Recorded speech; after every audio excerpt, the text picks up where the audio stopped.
시청자 여러분 안녕하십니까? 한밤의 기막힌 투자 진행의 김민경입니다. 우리 한밤의 기막힌 투자 주말 방송은요. 주식 잘 알려주는 동네 백수오빠라는 코너로 진행되고 있습니다. 저희 방송 함께 하시면서 이 극심한 변동성이 있는 시장 잘 한번 이겨나가셨으면 좋겠습니다. 방송하기에 앞서서 먼저 참여 방법부터 알려드릴게요. 지금 화면에 네모난 QR코드 하나 보이실 겁니다. 휴대폰 기본 카메라 어플 켜시고 가까이 가져다 대시기만 하시면 바로 입장 가능하는데요. 나는 QR 인증이 안 된다 하시는 분은 있을 텐데요. 문자 샵 3989, 샵 3989번으로 긴본 2글자 보내주시면요. 저희가 10초 안에 링크 하나 보내드립니다. 링크 타고 들어오시면 되는데요. 이렇게 참여해주시는 모든 분들에게 저희가 주식과 파생 상품에 관련된 교육 자료, 그리고 유망 종목, 거기에 따른 히든 전략까지 모두 세워드리니까요. 지금 빠르게 입장하시면 좋을 것 같습니다. 자, 그럼 본격적으로 토요일 방송 시작해봐야겠죠. 주인공 두 분 모셨습니다. 김정철 본부장님과 칼리 전문가님입니다. 안녕하세요. 네. 안녕하십니까. 반갑습니다. 네, 안녕하세요. 반갑습니다. 네, 전문가님 이번 주도 역시나 참 극심한 변동성을 보였던 우리 시장이었습니다. 이 안개 속에 있을 것만 같은 우리 시장 상황 속에서 우리가 이번 주에 가장 좀 이제 기억에 남는 상황 하나씩 뽑아볼까요?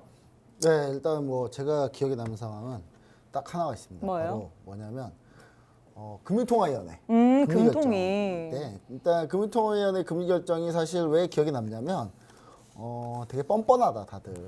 약간 그러니까 뭐냐면 제가 정리를 해봤는데 자 누구를 위한 금리 동결입니까 도대체 이게 자 한국은행 금융통화위원회가 3.50%로 금리를 동결했어요. 자 3.50% 금리 동결. 미국은 지금 미 연준이 4.75거든요. 네. 금리 차이가 1.25 차이 납니다. 근데 1.25 차이가 나는데 문제는 뭐냐? 지금 우리가 동결했기 때문에 다음 FOMC가 3월 20일 이후에 있는데 그때 미 연준이 올려버리면 이제는 얼마 차이가 납니까? 1.5% 이상 차이가 나요. 1.5% 이상 차이가 난다는 건 뭐냐면 그냥 시장에 어떤 아무나 외국인 투자자 아무나 잡아놓고 야 너 한국에 있는 은행에 돈 넣어서 투자할래? 아니면 미국에 있는 은행에 돈 넣어서 투자할래? 안 그래도 달러가 훨씬 더 안전자산이기 때문에 당연히 미국으로 가겠는데 거기서 금리까지 미국이 더 높아요. 물론 한국이 좀 더 왔다 갔다 할 수 있는 성장 섹터의 변동성은 더 클 수도 있겠지만 그만큼 위험하다는 얘기도 하거든요. 그러면 이제 그 위험을 감수하고 할 수 있을 정도로 하려면 일단 금리라도 미국하고 별로 차이가 안 나야 되는데 차이가 점점 더 벌어지고 있는 거예요. 결국 차이가 점점 벌어질 걸 선택한 거예요. 그러니까 외국인 투자자들이 한국에 거들떠도 안 보죠. 예. 외국인 투자자 한국에 투자하겠습니까? 아니 금리도 미국이 더 높아. 거기에 달러도 더 안전자산이야. 원하는 그냥 뭔 일만 있으면 그냥 아주 그냥 바로 휴일 조각되는데. 자 예상대로 물론 예상은 했어요. 동결 조치. 시장이 왜 예상을 했을까요? 잘 생각해 보면 현 금융통화위원회와 위원들과 이창용 총재가 아주 정부와 보조를 잘 맞추고 있다. 아주 그냥 정부랑 아주 짝짝꿍을 잘하고 있다. 이렇게 보고 있어요. 미 연준 매파적인데 한국은행 금통위는 비둘기 일색입니다. 비둘기 일색이에 모이 줘야 될 것 같아요. 네. 이창용 총재가 이런 얘기를 했어요. 정부에는 자유롭지만 미 연준에는 자유롭지 못하다. 거짓말이죠. 결국 이제 거짓말이라는 걸 드러났죠. 미 연준은 지금 계속 매파적인데 미 연준한테 자유롭지 못하다. 미 연준이 금리를 올리면 우리도 올려야 되고 막 이런 얘기를 한 거예요. 예전에. 아니 몇 달 뒤에 바로 거짓말하고 두통날 발언을 뭐하러 합니까? 네. 이창용 총재님이 문재인 정부 때 임명된 분이긴 한데 야 이분은 거의 카멜레온이세요. 거의 철학이 없어. 내가 봤을 때 철학이 없는 분이에요. 이분. 자 금리가 동결하면요. 원화가 약세가 되고 내수 수입 이쪽이 불리합니다. 그리고 외국인 투자자들은 손실을 보죠. 외국인 투자자들은 그래서 수익률 게임을 선택했죠. 이번 주 보시면 아시겠지만 최근에 원달러 환율이 급격하게 오르고 있어요. 급격하게 오르고 있는 거 한번 보여드릴게요. 원달러 환율이 얼마나 오르고 있는지. 이거 원화 환율 다시 안정됐다고 좋아한 지가 얼마 되지도 않았는데 이거 보이세요? 그냥 쌍바닥도 아니고 그냥 고점 원웨이 한 바닥 딱 찍고 그냥 올려버렸어요. 야 정말 이거 우리나라 보면서 무슨 생각 드냐면 야 외국인 투자 얼마나 우리나라 바보 같다 생각할까. 예, 저 이런 생각 드는데 근데 지금 보시면은 자 보시면요 결론은 이제 뭐냐면 이창용 총재가 물론 금융통화위원회에서 전체적으로 결정을 내린 거고 이창용 총재는 이제 위원장일 뿐이고요. 물론 본인의 의견도 있겠죠. 파월 연주의장 정도라고 생각하시면 되니까 우리나라에서. 근데 중요한 거는 말은 이렇게 해놓고 행동은 정반대로 한다. 이거 현 정부는 잘 생각해보세요. 여러분 잘 생각해보세요. 현 정부는요. 이 부동산 가격을 어떻게든 방어하려고 노력해요. 여러분 이 방송 보는 분들 중에 내가 강남에 아파트 있다 하신 분 손. 거의 없어요. 있을 수가 없어요. 저도 없어요. 강남 아파트는. 나 집 서울 한 채 플러스 2채 이상 있다. 없어요. 거의 없습니다. 여러분. 자, 그런데 이 부동산 가격을 방어하는 게 누굴 위한 방어예요 도대체? 자, 보시면은 자, 금리를 동결하면요. 신용금리가 상승세 또는 제약 또는 금리가 하락이 됩니다. 그럼 부동산 대출금리가 꺾이겠죠? 그럼 부동산이 다시 활성화돼요. 물론 부동산이 지금 너무 급격하게 빠지고 있어서 그걸 연착륙시키기 위한 노력은 필요해요. 근데 그 노력을 뭘로 해야 되냐? 기준금리로 하면 안 되죠. 기준금리로 하게 되면 어떤 상황이 발생하냐면 선량한 피해자들, 집 없이 아니면 집 한 채 있는데 딱히 뭐 나는 실거주야. 그래서 이런 분들은 그럼 뭔지예요. 이분들은 수입 물가 박살나, 물가 요즘에 가스비 난방비 폭탄 받고 있죠. 그거 왜 그러냐면 금리 동결해서 그런 거예요, 여러분. 원화가 약해서 그런 거라고요. 수입 내수 손실 계속 보고 있어요. 무역 수지는 계속 수입 물가 지금 무역 수지가 왜 손실 나고 있냐면 무역 수지가 왜 적자냐면 수출이 잘 안 돼서가 아니 물론 반도체가 안 되긴 하지만 그거 수출 감소폭보다 수입에서 나오는 상승폭이 훨씬 커요, 지금. 그래서 적자가 나오고 있는 건데 수입 물가를 더 불리하게 만들고 있어요. 그러니까 여러분 잘 생각해보세요.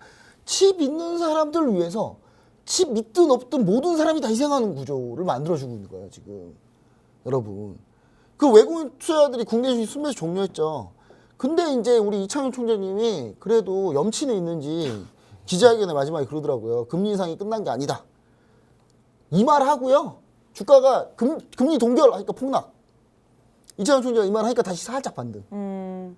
자, 이창용 총재에 대해서 엄청난 실망을 했습니다. 여러분. 엄청난 실망했고 이분이 뭐 학자적 지식 이런 건 대단해요. 대단한데 대단하면 뭐합니까? 자기가 말한 다시 한번 읽어드릴까요? 정부에는 자유롭지만 미 연준에는 자유롭지 못하다. 자, 정부에는 자유롭다. 그 말 무슨 말이야? 정부의 입김에는 우리는 독립적으로 하겠다. 미 연준은 따라가겠다. 반대라고 있죠, 딱 지금. 네, 이분 대단하신 분이에요. 아주 그냥 정말 대단하신 분입니다. 정말 저 이분 이창용 총재 보면서 와 이분은 거의 제가 봤을 때는 정치하셔야 될 것 같아요. 네, 정치하셔야 될 것 같아서 저 일단 요거를 좀 느꼈다. 이창용 총재 이거 보시고 저한테 연락 주셔도 돼요. 네, 저는 따질 수 있어요. 네. 네, 충분히 따질 수 있기 때문에 뭐 저도 대충 라인들이 좀 있거든요. 라인들이 있는데 저도 라인 찾아서 한번 얘기해 드릴 수도 있어요, 진짜. 저는 진짜 보면서 이분이 한국은행을 맡은 걸 보면서 한국은행이 한동안 정말 힘들겠다. 우리나라 정말 힘들게 만들 분이다. 저는 약간 이렇게 좀 생각을 했던 그런 가장 임팩트 사건 요거였다. 저렇게 얘기 드립니다. 네, 이렇게 김정철 본부장님께서 금융통화위원회에서 기준금리를 동결시킨 게 가장 인상 깊었다고 얘기를 했는데요. 칼리 전문가님은 뭐가 가장 기억에 남으셨나요? 사실상 원래는 FMC 결과를 기준으로 일단 가장 기억에 남았어야 됐었는데 네. 사실상 뭐 변동성이나 이제 자리를 좀 보신다라고 하면 뭐 이렇게 한 주간에 가장 기억에 남았다라고 좀 할 자리값은 아니었다라고 보고 있습니다. 일단은 그나마 이제 제가 좀 말씀드리고 싶은 거는 제가 이제 지난주서부터 이제 계속적으로 그리고 제가 어쨌든 야간에 오전에 이제 계속적으로 라이브 방송을 통해서 이제 리딩을 진행을 하잖아요. 네. 근데 제가 이제 이 나스닥 선물지수 기준으로 이제 12,100을 계속 터치할 것이다. 그래서 미리 뭐 700, 800 이렇게 올라가는 고점 자리에서도 계속 준비를 해라. 왜냐면 이 자리값 기준으로 벌써 700포인트, 600포인트거든요. 이게 이제 500포인트만 가져가더라도 한 계약 기준으로 1,200만 원이에요. 그러면 700포인트 뭐 이렇게 열려 있으면 금액이 상당하죠. 근데 그쵸? 뭐 사실상 다 끌고 갈 수 있는 부분은 아니지만 여기까지 이제 낙폭을 생각을 하고 조금 더 이제 레버리지를 줄여서 마이크로로 이제 도전하신 분이 계시는데 그렇게 해서 지금 조금 웃고 계시고 있고 일단 아직도 더 남아있다. 이런 기대값으로 일단은 좀 바라보고 있는 시장이라서 특히나 이제 월요일 날 휴장이었다가 차트를 보시면 일단 화요일 장세 흐름에서부터 이제 강한 낙폭. 그 뒤에는 사실상 FOMC 결과랑 나머지 목요일 이제 결과값들 보시면 생각보다 재미는 없었다라는 거죠. 그래서 가장 큰 일단은 화요일 낙폭과 이런 부분들이 좀 예측했었던 점이 가장 좀 기억에 남고요. 그 다음에 이제 제가 이 방송에서 딱 2주 전에 일단은 사이버 보안업체 기업들에 대해서 이제 좀 노란톡방에다 이제 올려드렸었거든요. 네. 그래서 이제 4가지 기업을 올려드렸었는데 일단은 대표적으로 이제 좀 볼 수 있었던 기업 자체가 이제 이 팔런티어 테크놀로지.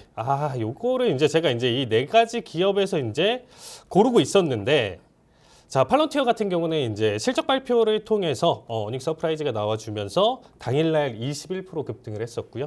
다음 날은 9% 추가 급등을 또 보여줬습니다. 그래서 이 두 개만 그냥 더하기로만 해도 30%지만 훨씬 더 큰 수치로 일단은 최고점까지 그렸었고 사실상 이건 타이밍을 좀 놓쳤었죠. 제가 이거 4개 중에 뭘 고르지 하면서 이제 지켜보다가 타이밍을 좀 놓쳤었고 그 다음에 이제 팔런티어가 먼저 실적 발표를 한 다음에 그 다음에 이제 팔로알토를 한번 좀 보자. 네. 여기도 이제 그 다음에 있어서 이제 실적 발표가 있었는데 이 역시도 똑같이 잘 나왔어요. 오. 잘 나와주면서 지금 차트를 보시면 아시겠지만 갭을 띄우면서 12% 급등을 보여줬고 어제자 역시도 사실상 이렇게 갭 띄우면서 상승 보여줬으면 어제 장세 흐름에서는 일부 낙폭을 좀 보여줬어도 조정이 나왔어도 괜찮았는데 버텨주면서 지금 상승을 보여줬죠. 그럼 이제 제가 할 얘기는 뭐냐? 그 남은 두 기업은 아직 실적 발표를 안 했는데 앞에서 이렇게 지금 긍정적인 실적 발표를 했다. 그러면 나머지들의 실적에 대한 기대값이 좀 더 있겠죠. 단기적인 매매로 또 보실 수가 있을 것 같고요. 어쨌든 그 타이밍이나 그리고 그 종목은 아마 2주 전부터 이제 들어와 계신 분들은 이제 거르고 이 2개 거르고 이 나머지 이 2개구나 알고 계시겠지만 지금 이 방송을 보시는 아직 참여 안 하신 분들은 그 종목이 뭐야? 하실 수가 있을 거 아니에요. 네. 이거는 제가 다음 주 월요일에서 이제 화요일 사이로 사실상 이제 공식 리딩으로 일단은 진입 종목으로 좀 생각을 하고 있습니다. 둘 중에 하나를. 그래서 이 종목이 궁금하다 하시는 분들은 노란톡방 참여하신다라고 하면 제가 정확하게 이 4가지 차트와 내용들 해석 비교해서 올려드릴 테니까 꼭 노란톡방 참여하시길 바라겠습니다. 네, 이렇게 칼리 전문가님께서 사이버 보안업체 4가지 기업을 얘기를 해주셨는데 그중에 2가지 기업은 아직 실적에 대한 기대감이 있다고 합니다. 이 실적에 대한 기대감이 있는 2가지의 기업 그리고 2가지 기업에 대한 코멘트 듣고 싶으신 분은요. 지금 바로 우측 하단에 네모난 QR코드 하나 보이시죠? 휴대폰 기본 카메라 어플 켜시고 가까이 가져다 대시기만 하시면 바로 입장 가능합니다. 그럼 첫 번째 질문 한번 가보도록 하겠습니다. 현지 시간 목요일 미국 증시 전날 발표된 FOMC 의사록과 엔비디아의 호실적을 주시하면서 3대 지수 일제히 상승 마감했습니다. FOMC 결과는 매파적으로 매도세를 키워갔지만 그 뒤에 발표된 엔비디아가 실적 호조로 다시금 3대 지수가 반등에 성공했는데요. FOMC 의사록 어떻게 보셨는지와 또 현지 시간 금요일 날 연준이 선호하는 1월 PCE가 발표될 텐데 우리 시청자분들이 이 방송을 보실 때쯤이면 모두 다 공개가 될 것 같습니다. 우리 이 PCE 지표를 통해서 다음 주 국내 증시 그리고 해외 증시 지수 대응 전략 어떻게 세워야 될지도 한번 도움 말씀 들어보도록 하겠습니다. 본부장님. 네, 일단 PC, CPI 지난번에 한 번 했는데 한 번 또 할게요. 네. 한 번 또 하는데 복습이 중요합니다. 복습. 예습과 복습 중요하고요. 아까 제가 얘기했는데 좀 흥분했는데 여튼 흥분했고요. 지금 흥분한 거 말고 이제 다시 다운해가지고 네네. 다시 이제 냉철하게 다시 한번 시작해 보도록 하겠습니다. 네, 미국 알겠습니다. PC 리뷰. 자, 일단 PC가 뭐냐? 아니 도대체 미국은 뭐 CPI도 있고 우리가 진짜 미국 CPI는 알아야 되는데 그럼 이제는 미국 PC까지도 알아야 되냐? 도대체 우리 미국 사람이 한국 사람이냐? 이런 생각 하실 텐데 뭐 많이 알면 좋죠, 뭐 여러분. 자, 일단 CPI와 PC 차이점 보도록 하겠습니다. CPI는 이거는 소비자 물가 지수고요. 우리나라도 이걸 발표합니다. 소비자 물가 지수를 Consumer Price Index라고 하고요. 미국 노동통계국이 실시를 합니다. 미국은 노동통계국이 엄청나게 권한이 커요. 권한이 크기 때문에 노동 통계만 내는 게 아니라 물가 지표까지도 다 관장하고 있습니다. 자, 도시지역 소비자 지출 조사를 기반으로 해서 가계조사 데이터를 집계를 하고요. 소비자가 직접 상품 구매하고 이용한 서비스 지출에 대해서 품목들만 집계를 합니다. 간접적인 기타 지출은 포함되지 않는다라는 단점이 있어요. 단점은 또 유가와 같은 가격 변동폭이 큰 상품이 영향을 좀 많이 줍니다. 많이 주는데 자, 그럼 PC는 뭐냐? 이건 Personal Consumption Expenditure 오. 이렇게 하는데 자 미국 경제분석국에서 발행하는데 미국 가정과 비영리 단체가 구매하는 상품과 서비스를 측정합니다. CPI에 포함되지 않는 간접 기타 지출을 포함하기 때문에 요거는 조금 더 미 연준이 선호를 하고요. 그다음 유가 등 변동성이 강한 항목을 가중치를 완화해서 계산하기 때문에 미 연준 같은 경우는 PCE가 변동성이 조금 더 적기 때문에 더 선호를 합니다. 자, 뭐가 다르죠? 간접 지출이 포함되냐, 포함되지 않느냐. 그 유가 변동성이나 이런 재화의 변동성이 큰 항목들의 가중치를 어떻게 두냐의 차이가 좀 있어요. 그러니까 한마디로 자, 여기 보시면은 이것도 지난번에 했는데 다시 한번 복습하죠. 자, CPI는요. 재화가 38%, 서비스가 62%를 구성합니다. 특히 이 서비스는 CPI 같은 경우는 주거의 33, 그다음 비주거 서비스 비주거 해서 29, 그다음에 헬스케어 8% 이렇게 돼 있는데 자, PC를 볼게요. PC는 재화가 CPI보다 좀 낮아요. 33% 반영을 하고요. 서비스가 많이 반영이 돼요. 서비스가 많이 반영이 된다. 특히 이 서비스 중에서 주거 관련된 부분들 상당히 좀 많이 주거를 뺀 비주거라고 해요. 주거를 뺀 EX가 얘 아닙니다. 이걸 뺀다는 얘기예요, 여러분. 아, 네, 알겠습니다. 예. 자, 이게 보시면은 이게 비주거 항목이 상당히 높아요. 주거 항목은 좀 낮죠, 그렇죠? 그리고 헬스케어 쪽이 좀 높아요. 자, 여기서 우리가 특징으로 판단해 볼 수 있는 건 뭐냐? 일단 유가 변동성은 안 그래도 가중치를 주는데 퍼센트도 낮아요. 이게 재화거든요. 재화인데 PC는 퍼센트가 더 낮죠, CPI보다. 그리고 지금 PC를 구성하는 가장 최고의 퍼센트를 차지하고 있는 게 바로 주거를 뺀 서비스 이쪽인데 요게 52%거든요. 근데 문제는 뭐냐? 요즘 이게 안 떨어져요. 물가가. 이게 안 떨어지고 있어요. 그 다음에 서비스 주거 쪽은 낮은데 요즘 이 주거 쪽은 좀 약간 좀 밀렸다가 살짝 이번에 반등했거든요. 자, 그 다음 헬스케어 서비스가 16%나 되는데 이게 거의 안 떨어집니다. 거의 안 떨어지고 있어요, 지금. 자, 지난번에도 얘기 드렸지만 임금, 프라이스 서비스 같은 경우는 임금 대비 프라이스 서비스 비율을 보시면 아시겠지만 임금이 안 밀리면 CP의 서비스, 특히 이 헬스케어 서비스는 절대 안 밀려요. 그렇기 때문에 제가 봤을 때는 우리 시청자 여러분들 봤을 때는 어떤 걸 보셔야 되느냐면 이번 포인트는 뭐냐? 재화의 비중이 좀 더 높은 CPI가 재화 부분 물가 상승으로 높게 나왔습니다. 이번 CPI는 오히려 재화 쪽 에너지 가격 반등 때문에 높게 나왔어요. 자, PC는 재화 비중이 적기 때문에 요건 긍정적이에요. 근데 지금 물가가 높은 문제니까. 근데 서비스 쪽에서 주가 아닙니다. 오타입니다. 주거입니다. 죄송합니다. 네. 주거 및 헬스케어 부분이 빠르게 떨어지지 않기 때문에 이번 PC에서 이게 부정적, 그러니까 긍정적인 거 하나, 부정적인 거 하나예요. 한마디로 잘 모르겠다. 뭐하러 설명하냐? 제가 알면 여러분 이 자리에 있겠습니까?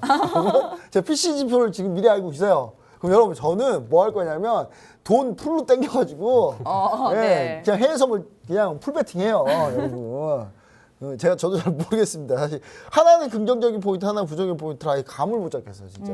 현재 증시, 근데 요거는 이제 보시면 아시겠는데 현재 증시 분위기상 경기 영착륙, 그러니까 무착륙이라고도 하는데 맞아요. 노랜딩. 근데 저는 연착륙이라고 보는 게 맞죠. 무착륙은 좀 이제 좀 너무 나갔어요. 좀 적당히 합시다. 무착륙이 아니 무슨 말 만들어내는 게 무슨 뭐 재미 들렸나 이게. 자, 그냥 연착륙 정도 기대감이 나올 가능성이 높기 때문에. 근데 요게 발표하고 나서 할 때 갑자기 이제 중국이 양해를 개막합니다. 그러니까 중국 양해 개막 때문에 요것 때문에 요것 때 한번 흔들려도 중국 양해 개막하면서 잡아줄 수 있다. 그 부분을 우리가 포인트로 잡자. 그래서 PC가 서프라이 정도만 아니라면 증시는 회복이 빠르게 가능하다. 그래서 크게 신경 쓰지 말자. 근데 만약에 PC가 세게 나왔어요. 네. 일단은 보수적으로 갑니다. 일단 무조건 보수적으로 갑니다. 왜냐하면 PC가 엄청 세게 나오잖아요. 3월 20일 며칠에 있는지 확인해 봐야 되겠습니다만은 3월 20 며칠일 거예요. 아마 FOMC 회의 때 22일일 겁니다 아마. 근데 FOMC 회의 때 50bp 올릴 수도 있어요. 예, 그럼 이제 또 다시 시장은 충격에 빠지는 거예요. 그래서 그 부분을 좀 신경을 좀 쓰자 이렇게 좀 생각해 보시면 좋을 것 같습니다. 네, 이렇게 전문가님께서 PC에 대한 리뷰, 프리뷰해 드렸고요. 칼리 전문가님은 어떻게 예상을 하고 계신가요? 뿐만 아니라 FOMC 의사록은 어떻게 보셨는지 그것까지 얘기해 주시면 좋을 것 같습니다. 자, 사실 이번 FOMC 의사록을 이제 보시면서 일단 네. 시장이 거의 이제 파도를 치면서 요동을 쳤어요. 맞아요. 이제 장 전부터도 흔들다가 발표 직후 장 마감까지 선물 시장 6시 뭐 7시 마감까지 이제 바라보셨다라고 네. 하면 정말 이제 파도였다라고 보실 수가 있습니다. 근데 일단 사실상 FOMC 의사록 내용 자체는 뭐 예상했었던 범주 내에 있다. 이렇게 지금 볼 수가 있는데 일단 전반적으로 이제 매파적인 내용과 비둘기파적인 내용이 있었는데 일단 결론부터 좀 말씀을 드리면 네. 매파적인 내용 같은 경우는 시장에서 그래 충격적인 내용이니까 적절히 희석을 시키고요. 그다음에 이제 비둘기파적인 내용은 고지고대로 지금 시장이 받아들이면서 다시금 저가 매수세 상승 힘을 키워갔었다 이렇게 해석이 될 수 있거든요. 네. 그럼 일단 좀 매파적인 내용이다라고 하는 거는 첫 번째로 이제 볼 수 있었던 게 일단 50bp 인상을 지지하는 위원들이 있었다. 이런 내용이 있었어요.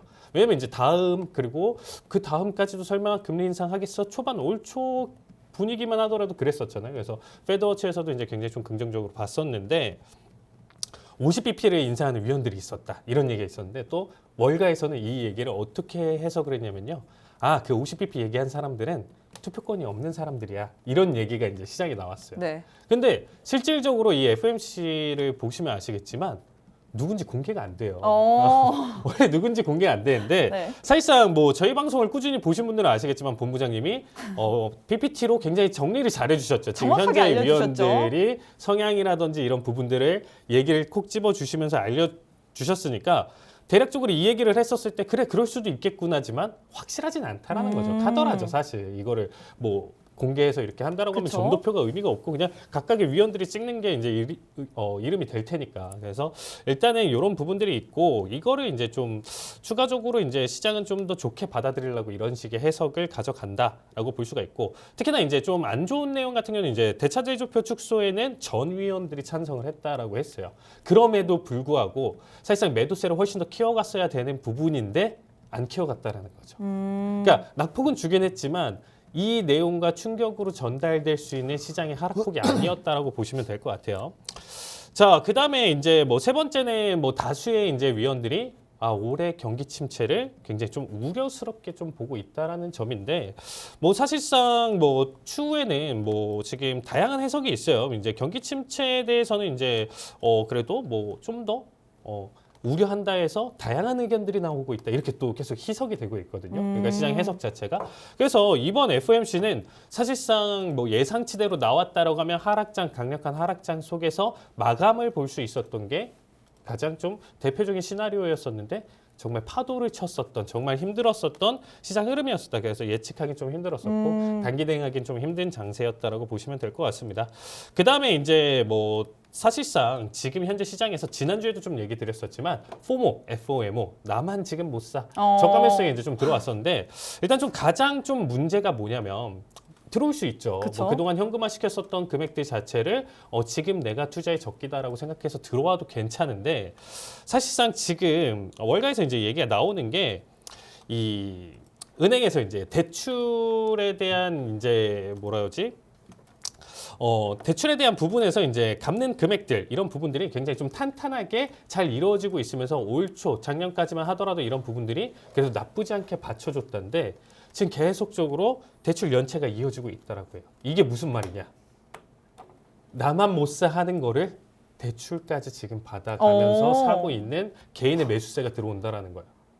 그렇기 때문에 시장이 사실상 별다른 어떻게 보면 최근 2주 동안 아나운서님 보시면 아시겠지만 시장이 환호를 할 만한 좋은 내용이 있었네요. 그쵸, 없었던 근데 것 같아요. 버티잖아요. 자리값을 버티잖아요. 그쵸? 충분히 지금 나름 해석 지지를 자체가 계속 지지를 해주고 있는 이유 자체가 훨씬 더 큰 낙폭을 가져갈 만한 내용들이 있음에도 불구하고 이러한 지금 저가 매수세가 들어온다라는 거죠. 근데 이게 작년 그리고 뭐 20년도, 21년도 대응을 해보신 분들은 아시겠지만 그때 같은 경우는 금리도 낮았고요. 사실상 뭐 어느 정도 조금만 버티더라도 내가 이제 몇 달만 버티더라도 무조건 수익. 내가 물렸어도 다시금 탈출하는 장세. 왜냐면 대상승장이 있었으니까. 근데 지금 시장에서는 사실상 이거를 변곡으로 누가 정확하게 예측을 할 수 있을까요? 1월부터 지금 한 달 동안 반짝의 반등이 대상승장으로 2년 동안 이어질 것이다. 이렇게 지금 생각하시면서 투자를 한다는 건 굉장히 위험하다라는 거죠.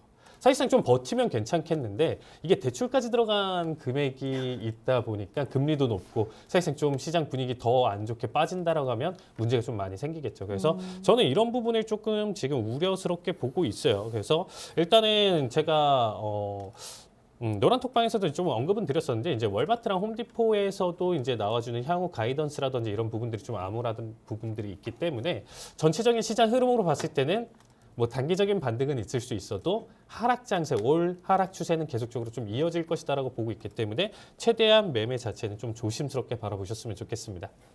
전문가님이 이렇게 FOMC 의사록 때문에 우리가 예상한 범주였지만 파도를 쳤던 그리고 단기 대응을 하기는 조금 힘들었던 시장이라고 했습니다. 그렇기 때문에 전문가님께서는 단기적인 반등은 가능하지만 계속해서 하락장을 조금 연출할 수도 있기 때문에 우리가 전문가님의 코멘트를 모두 다 받으면서 노란톡방 안에 입장하셔서 이런 다음에 시장을 대응하셔야 될 것 같은데요. 참여 방법 다시 한번 알려드리도록 하겠습니다. 우측 하단에 네모난 QR코드 하나 보이시죠? 휴대폰 기본 카메라 어플 켜시고 가까이 가져다 대시기만 하시면 바로 입장 가능합니다. 그럼 두 번째 질문 한번 해보도록 하겠습니다. 엔비디아에 대한 이야기를 빼놓을 수가 없을 것 같습니다. 엔비디아가 4분기 EPS와 매출이 예상치를 상회한 호실적을 발표하면서 주가가 14%가량 급등을 했는데요.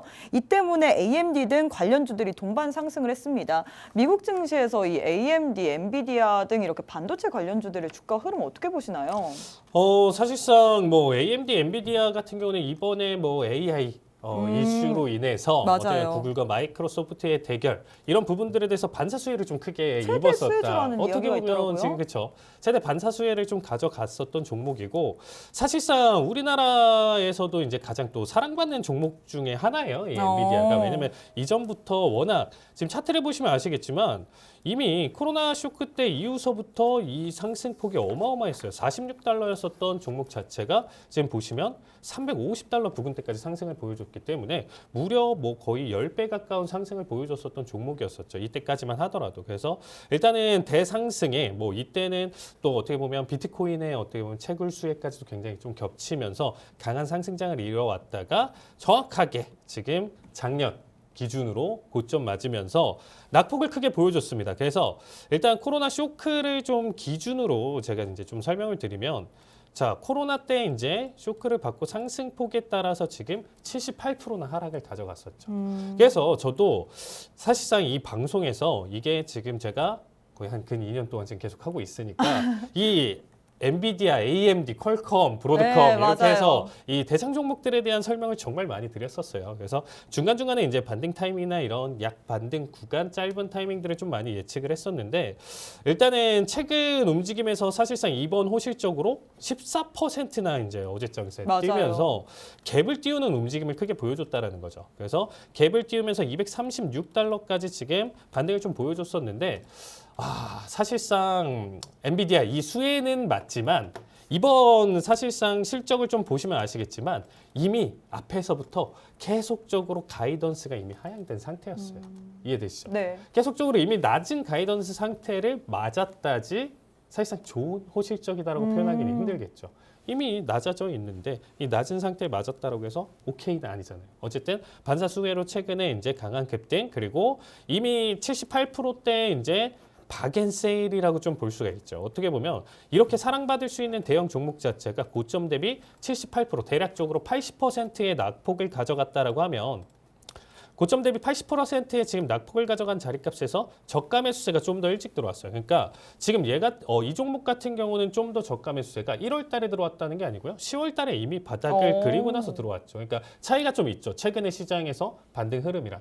그래서 이미 이 전부터 상승 흐름 계속적으로 지켜볼 수 있고 특정 자리값까지 고점 그릴 수 있다. 일단 엔비디아는 계속적으로 일단 떨어질 때마다 혹시 평단가가 안 좋더라도 계속 물 타면서 이제 좀 그쵸? 가져가면 좋다. 이런 얘기를 했었는데 이미 지금 좀 길속 분석 자리값으로 좀 본다라고 하면 현재 지금 618 자리값까지 지금 상승 보여줬다가 최대 상승폭은 270달러대까지 보여줄 수 있다라고 생각해요. 그래서 이미 지금 좀 늦었다라고 생각할 수가 있잖아요. 근데 네. 이미 지금 현재 자리가 236달러이기 때문에 추가적인 고점으로 좀 해석을 해본다라고 하면 아직까지는 30달러 선, 그래서 한 10%대, 좀 10% 초반대까지는 상승 가능성이 있는데 그럼 지금 들어가도 되나요? 아니죠. 누가 봐도 아니죠. 네. 사실상 이 자리값까지 터치를 좀 본다라고 하면 최소 몇 개월에 내가 좀 기간값을 거치면서 봐야 되는데 당장에 여기서 이거 너무 좋아. 이미 지금 갭까지 띄운 자리에서 따라 들어가야지 위험해요.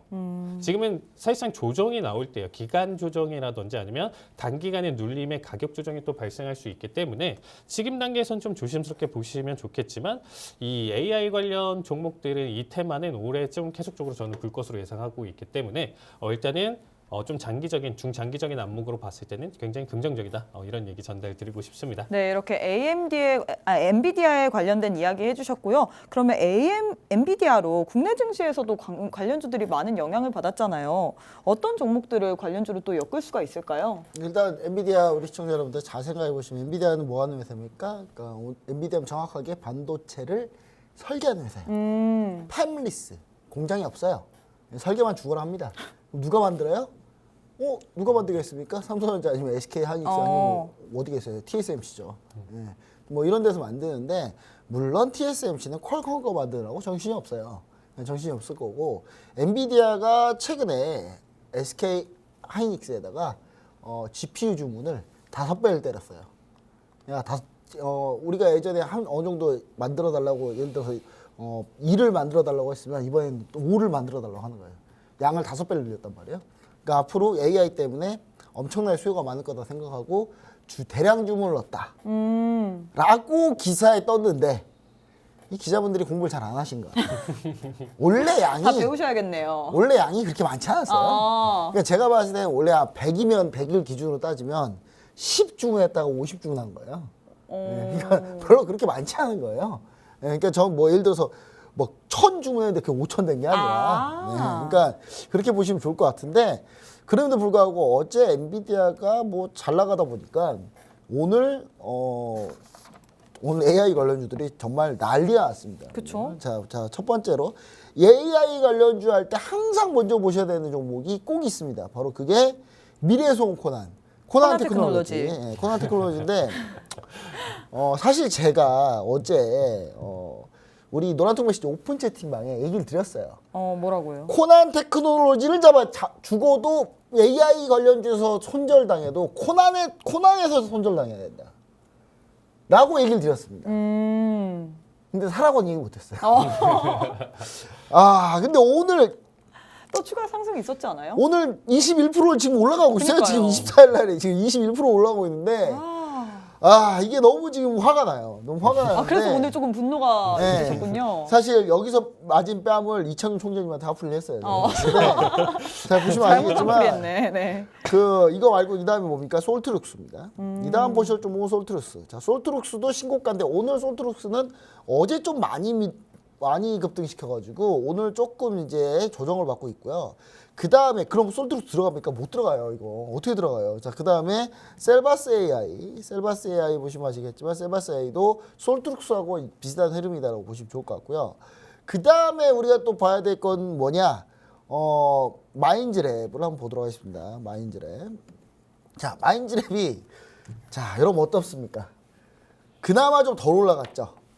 네, 그럼 마인즈랩을 들어갑니까? 덜 올라간 거는 덜 올라가는 이유가 있어요. 다. 네, 그렇기 때문에 마인즈랩에 손이 좀 안 가요. 마인즈랩 좀 자세히 한번 보시면 아시겠지만 마인즈랩 한번 자세히 한번 보도록 하겠습니다. 자, 일단 필요 없는 거 일단 빼고 마인즈랩의 기업 분석을 한번 자세히 좀 보시면 아시겠지만 이 마인즈랩이라는 회사가 시총이 또 크지 않기 때문에 사실 손이 잘 안 간다. 저는 이제 1,500억 됐어요. 그러니까 옛날에는 1,000억도 안 됐던 회사라는 거죠. 자, 보시면 아시겠지만 마인즈랩 같은 경우는 기초 알고리즘 이걸 하고요. 그다음 연구 사업을 주로 하고 있습니다. 그래서 제가 봤을 때는 AI 데이터 구축 운영 서비스 이쪽도 상당히 괜찮은데 클라우드까지도 있기 때문에 근데 괜찮은데 지금 가지 않고 있다는 얘기는 좀 보시면 아시겠지만 마인즈랩의 실적입니다. 예. 들어가기가 좀 쉽지 않죠. 예. 거의 실적이 없습니다. 그래서 요거는 안 그래도 고평가인데 상당히 고평가다라는 생각을 좀 하게 되고요. 그 다음에 우리가 봐야 되는 거는 오픈 엣지 테크놀로지입니다. 오픈 엣지 테크놀로지. 자, 오픈 엣지 테크놀로지인데 오픈 엣지 테크놀로지도 지금 상승 추세를 쭉 타고 있는데 이것도 조금 덜 올랐죠, 사실. 좀 덜 올랐다고 보시면 좋을 것 같고. 자, 그 다음에 제가 얘기 드렸던 종목 중에 KINX라는 종목이 있습니다. 이게 뭐냐면 클라우드 관련주예요. 클라우드 관련주인데 KINX 오늘 9% 급등. 오. 네. 제가 이거 예전에 얘기 드렸던 종목이고 여기 이 방송에서 얘기 드렸어요. 여러분 이 방송에서 로나토 메시지 오픈 채팅 방에서 공개하겠다고 하고 땡땡땡땡땡땡 뭐 이러면서 알려드렸던 종목인데 KINX가 사실 약간 손실 중이었어요. 근데 돌아 나오면서 급반등하면서 지금 현재 1,000억 불가 근처까지 현재 가고 있다. 순항 중이다. 뭐 이렇게 보시면 좋을 것 같고요. 근데 저희는 이제 매도했습니다. 매도했는데 괜히 매도했어요. 일단 약간 지금 이런 생각이 들고 있어요. 지금 그리고 제가 48% 정도 수익을 냈던 알체랍니다. 가만히 냅뒀으면 지금 한 90% 수익이 났을 것 같아요. 근데 가만히 냅두질 않아가지고 왜 이렇게 손은 자꾸 빨리 움직이는지. 빠르시네요. 네, 그러니까 원래 손은 뭐보다 빠르다 뭐 이런 얘기 듣는데 손이 정말 빠른가 봐요. 이게 왜 자꾸 알체랄 이거 48% 수익 낼 게 아닌데 이게. 자, 그 다음에 제가 그거 후속주라고 얘기 드리면서 드렸던 위세하이텍 AI 관련주 오늘 위세하이텍도 신고가입니다. 네, 이것도 40%밖에 수익을 안 냈어요. 또 네, 손이 빠르시네요. 가만히 냅뒀으면은 한 60% 가까이 수익이 났을 텐데 기본적으로 이제 좀 너무 빨리 수익 실현했다 이렇게 좀 보셔야 될 것 같고 그럼 이제 요 종목들이 주로 AI에 이제 관련했다라고 보시면 좋을 것 같은데 요것뿐만 아니라 우리가 그럼 뭘 봐야 되느냐? 그러니까 자 도저히 AI가 죽질 않아요. 죽어라 하는데 AI가 죽질 않아요. 자꾸 이렇게 살아나요? 네. 그러니까 불씨가 계속 올라와요. 네. 이게 무슨 말이냐면 AI가 올해 내내 안 꺼질 것 같다는 거예요. 저는 그러니까 이게 계속 이어질 것 같다는 얘기죠. 그래서 저는 이 AI 관련주들을 흐름을 잘 보세요. 원래 AI가 갔다가 클라우드에서 데이터 센터 그다음에 반도체 가면서 그러면서 뭐 이것저것 가다가 나중에는 어디로 또 빠지냐면 결국은 뭐 저궤도 위성통신 뭐 이런 것부터 시작해 다 글로 빠져요. 나중에는 같이 간단 말이에요 지금. 그리고 자율주행까지 그대로 쭉 연결이 되는데 잘 생각해 보시면은 이 다음이 그럼 뭐냐를 한번 기다려서 섹터를 정해보자라는 거예요. 그러면 우리가 뭘 알 수 있느냐? 바로 땡땡땡땡땡이라는 종목을 알 수가 있어요. 히든 종목 주시는 거예요? 예, 그렇죠. 히든 종목이죠. 근데 이 종목은 그러니까 AI 관련주로 이 다음 테마로 들어가서 볼 수 있는 종목이에요. 그러니까 결국은 엔비디아가 딱 올라주면서 이렇게 연결이 쭉 돼서 네. 이 다음 섹터였기 때문에 한번 왔어요. 이것도 한번 매수가 와서 쭉 올라왔거든요. 쭉 올라왔는데 좀 많이 쉬었어요. 좀 쉬었기 때문에 이쪽 섹터가 좀 갈 가능성이 높다. 좀 쉬는 구간에서 이렇게 네. 들어가야 된다는 그거는 이제 거죠? 완전 AI는 아니고 이제 그거에서 파생되는 산업이에요. 자, 그다음 완전 AI 관련 주식이 하나가 있습니다. 요걸 제가 요 관련주는 뭐냐면 아까 제가 쭉 돌렸잖아요. 네. 그 중에 하나예요. 지나간 것들 한 중에 팔찌선다 정도 될 거예요. 근데 밀당을 많이 하시네요. 자, 네. 요 종목 같은 경우는 좀 덜 올랐는데 원래 더 올랐어야 돼요. 근데 더 올랐어야 되는데 문제는 뭐냐? 이 종목 같은 경우는 지금 현재 오버행 이슈가 좀 있어요. 그러니까 뭐냐면 이 AI 관련주도 원래 이거 대장주 5인방 중에 하나였어요. 네. 이 종목이 대장주 5인방 중에 하나였는데 이 대장주 5인방 중에 하나인 이 종목이 올라가려고만 하면 오버행 이슈로 물량이 나와서 덜 올라가고 했는데 이 오버행 물량만 다 소화하면 어떻게 됐습니까? 그냥 그거 알죠? 용수철 딱 눌렀는데 딱 놔버리면 튠 하고 올라오잖아요. 예. 아마 그렇게 될 가능성이 아주 높은 종목이다. 예, 이렇게 좀 보시면 좋을 것 같아서 이 종목 반드시 한번 우리가 체크를 해보셔야 됩니다. 그럼 노란 톡방 안에 입장하신 분들은 네, 알 수 있죠, 당연히. 히든 종목 그럼 두 개인가요? 두 개입니다. 오. 두 개고 첫 번째 얘기했던 다른 산업 테마라고 했던 종목 있잖아요. 그 종목은 일요일 날 또 나옵니다. 단골이에요. 네. 일요일 한번 더 등장해요. 네, 자, 알겠습니다. 그래서 그 종목은 굳이 알필요 오버행 이슈가 있어서 주가가 눌렸던 종목이 하나 있는데 이 종목 같은 경우가 세게 튀어오를 가능성이 아주 높다. 그러면 이 종목이 바로 요건 지금 제가 바로 노란톡방시 오픈 채팅방에 공개를 해드릴 테니까 한번 보시면 좋을 것 같고요. 노란톡방시 오픈 채팅방 반드시 잘 활용하시면 좋은 수익률 나올 수 있다. 이렇게 좀 얘기 드립니다. 네, 이렇게 엔비디아의 호실적으로 인해서 국내, 해외에서 관련된 종목들의 주가 향방 저희가 한번 알아봤습니다. 추가적으로 전문가님께서는 히든 종목을 주셨는데요. 이 히든 종목의 종목명, 매수 매도 타이밍 알고 싶으신 분은요. 지금 바로 우측 하단에 네모난 QR코드 하나 보이시죠? 휴대폰 기본 카메라 어플 켜시고 가까이 가져다 대시기만 하시면 바로 입장 가능합니다. 여러분들이 칼리 전문가님의 실전 맵에 오늘도 너무 궁금하다고 하셔서 하이라이트 영상 준비했습니다. 하이라이트 보고 오시죠. 자, 40일 매수 체결. 자, 809. 주문 접수 완료. 사실상 지금 일단 10틱 더 올려서 가져왔습니다. 변동성이 저는 좀 더 심했다라고 보고 있고요. 이게 지금 한 번 더 눌러주고 폭내 대응으로 일단 또 변동성 가져가는 거는 사실상 답이 없다라고 생각하고 있습니다. 자, 똑같이 2879자리값 1차 청산입니다. 자, 10틱 더 올렸기 때문에 먹을 자리는 지금 50에서 지금 40까지 일단 좀 내려온 자리값인데, 자, 71까지 보여줬고요. 72. 자, 79 터치. 그러니까 원래 쉽게 갔어야 되는 자리예요. 그렇죠? 자, 재도전했던 이유도 보여주는 이런 뻗어주는 추세가 나와줬어야 되는데 이거 갇히는 거 이거 조금 선 넘었다. 두 번째 자리는 정말 아쉬웠다고 생각해요. 첫 번째 자리는 그래도 일단 원래 대응하는 관점으로 보는 건데 움직임 자체가 그래 이렇게 나와주면서 넘어가는 거 이해는 되지만 두 번째 자리는 정말 아쉬웠다예요. 그렇죠? 자, 지금 일단 900대 이상까지 지금 뻗어주고 있고요. 자, 79자리값 결국에는 터치 보여줬습니다. 근데 일단은 한 번에 좀 선 넘는 움직임까지, 그렇죠? 중심 부근대까지만 지켜줬다라고 하더라도 괜찮은데 얘 조금 선 넘게 지금 낙폭 가져왔다가 추가 상승 나와주고 있는 모습이죠. 자, 41자리값 기준으로 자 900 돌파까지 나와줬고요. 자, 최종 청산 타이밍 일단은 지켜보도록 하겠습니다. 8틱 남았습니다. 자, 45까지.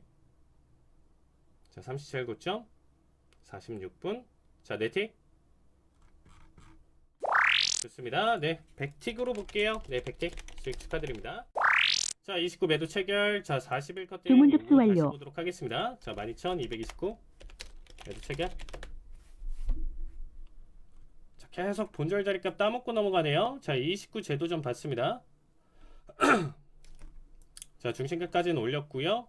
이제는 다시금 또 컷 자리값 봐야 되겠죠. 자, 41 컷대. 자, 밀렸습니다. 자, 이제는 31 자리값 주문 접수 본절 대. 완료. 취소 확인. 주문 접수 완료. 자, 최소 본절 대.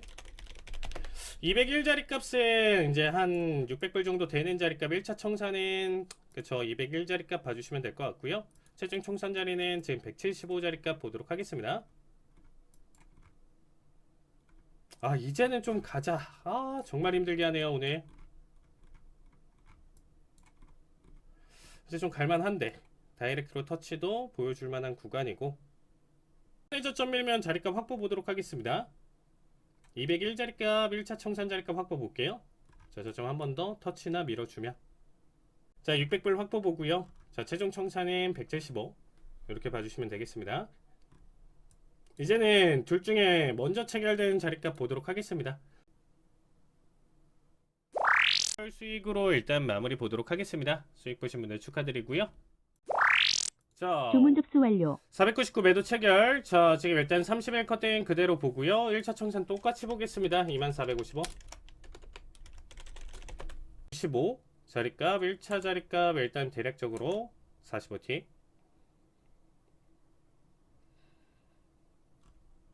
자, 55 터치했습니다. 자, 1차 청산 보실 분들 지금 봐주시고요.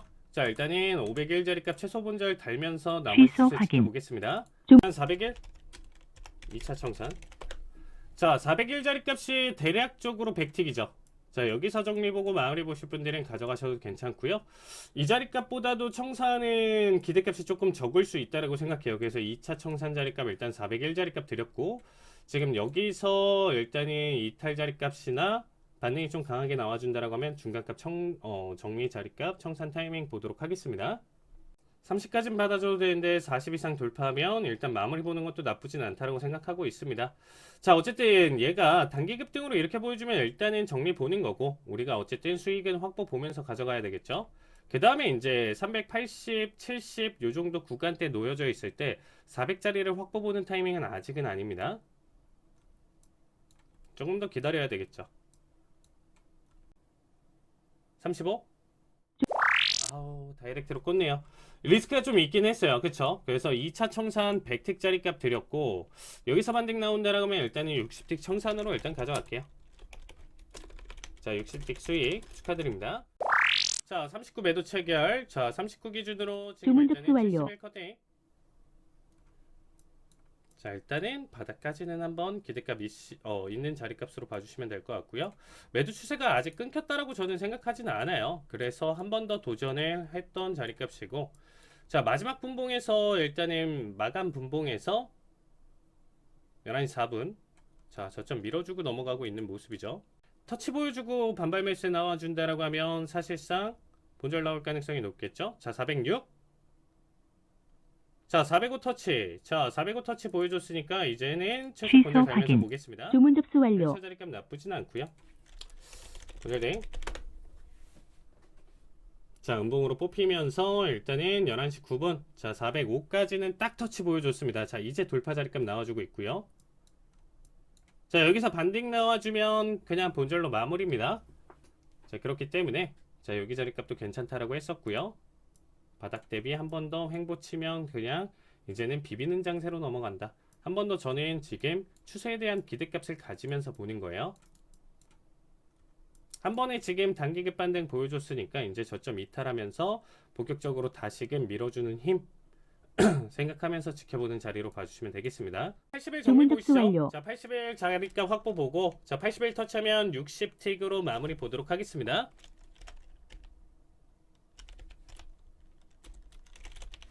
(80일) 확보 보면서 최종 청산 지금 50일까지만 보겠습니다.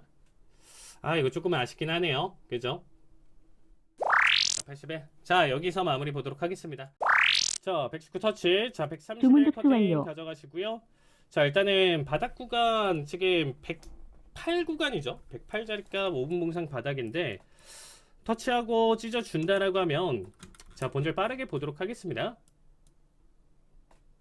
좀 더 바닥까지 좀 더 찔러주는 것까지 볼게요.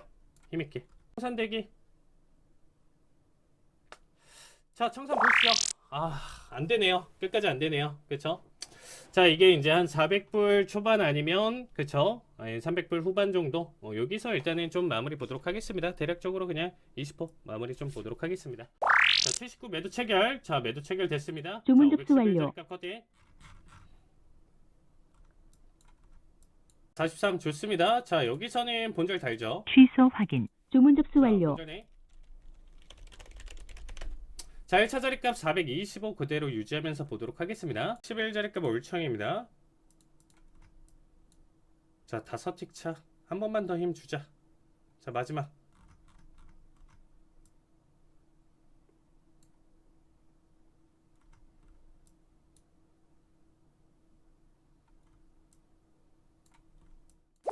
좋습니다. 어우, 깔끔하게 나오네요. 이 정도면 깔끔했죠? 100틱 수익 축하드립니다.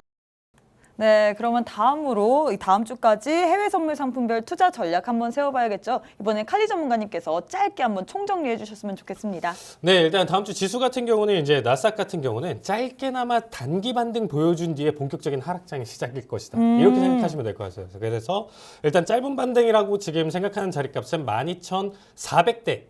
여기 구간대까지는 단기 반등 보여준 뒤에 이제 하락할 가능성이 크다라고 보고 있고요. 5일 같은 경우는 이제는 계속적으로 횡보장 상승 를 유지하는 구간대다 보니까 다시금 제가 원했던 지금 83달러대까지는 아니고 80 초반대까지는 다시금 재반등을 할 수 있는 타이밍 정도로 봐주시면 좋을 것 같습니다. 네, 이렇게 전문가님께서 다음 주까지 해외 선물 상품별 투자 전략 총 정리해 주셨습니다. 추가적인 코멘트 궁금하신 분은요. 지금 바로 우측 하단에 네모난 QR코드 하나 보이시죠? 휴대폰 기본 카메라 어플 켜시고 가까이 가져다 대시기만 하시면 바로 입장 가능합니다. 네, 저희가 준비한 내용은 여기까지입니다. 저희는 내일 이 시간에 다시 찾아뵙도록 하겠습니다. 시청해주신 여러분 고맙습니다.